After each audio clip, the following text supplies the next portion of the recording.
Mana do'stlar, yer shari va atrofida aylanayotgan oyni modelini yasadik. Oy aylanishi mumkin yerda atrofida. Oyni fazalarini ko'rish uchun do'stlar. Oyni mana bu joyiga belgi o'rnatib qo'ydik. Har doim yerga shu joyi ko'rinib turishini ko'rishimiz uchun. Fazalarini yangi oydan boshlayman ko'rsatishdi. Ana hozir shu holatda oy shu yerda turibdi, lekin quyoshga yaqin bo'lganligi sababli bizga ko'rinmayapti do'stlar. Mana shu yerda turibdi, lekin quyoshga yaqin bo'lgani uchun ko'rinmayapti. Endi quyoshdan ozgina uzoqlashganda 2 kundan keyin yangi oy bo'lib ko'rinadi mana. Osmonda har kuni yulduzlarga nisbatan oy 12 gradusga siljib boradi har kuni. Mana sekin siljiyapti.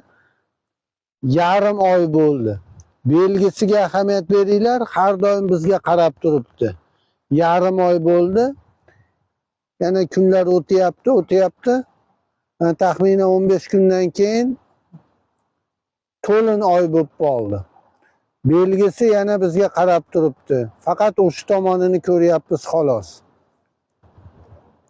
To'lin oy bo'lgandan keyin oy kichiklashishni boshlayapti.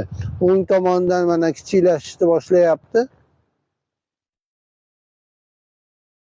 Kichiklashib ana yana quyoshning yoniga kelib qolganida quyoshning yorqinligidan bizga ko'rinmayapti.